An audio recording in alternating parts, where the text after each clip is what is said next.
What's up, fight fans? This is Kurt DeVille with Counterpunched Boxing News, and I have some new news concerning Liam Beefy Smith, Jesse Vargas.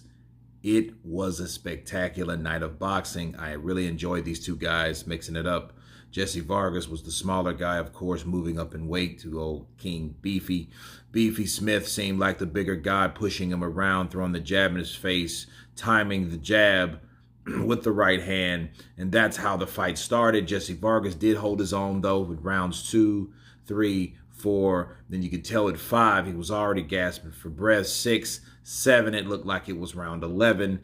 8, 9, 10, and it was the end because they eventually stopped it because what started happening, Beefy Smith really was timing that jab. And the tireder that Vargas got, the more he used to push that jab. And when you start doing that, you leave yourself open for counters. And Beefy was just picking him apart. He was the bigger guy, he was the bigger puncher, he was the bigger everything. Now, they fought with heart. They had, both was cut. They both were bleeding. They fought, because Jesse Vargas didn't go out like no punk. I'm not trying to say that, because even when they stopped it, Steve Littles wanted to jump in and save him, but he was already throwing back 2 punches of his own. See, Jesse Vargas is the kind of guy, though, I think if they allow him to keep fighting, especially when he's taking punishment, I don't think he knows when to quit. I honestly don't. I don't think he knows when to quit.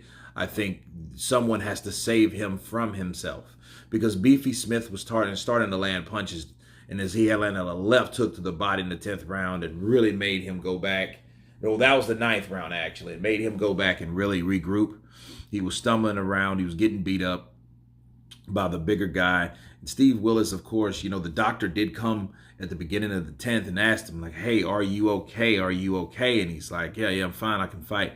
So Jesse went on out there, kept doing what he's doing. But what his punches weren't doing, they weren't doing enough to hurt and to respect Liam Beefy Smith, because Smith just kept coming. He just kept coming. Bam, bam, bam. And then, the body punching, I think, really broke Jesse down, because that left hook to the body caused him to move from one part of the ring all the way on the other side of the ring. Okay, so that just tells you that the type of damage that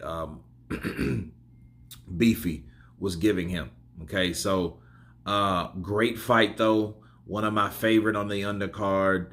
My hat goes off to Beefy Smith. Appreciate his family. His family, they have a sister, I think, that has autism. So, that's a good thing for him to do. They weren't different in age, so it was a well equal match up until Liam pulled away with it. Beefy just did what he did, got beefy and start throwing punches and beating guys up. That's what he did to Jesse Vargas. But anyway, you guys tell me what you think of Jesse Vargas being defeated, stopped by Liam Beefy Smith. Of course, please subscribe. And you guys been Counterpunch. Peace.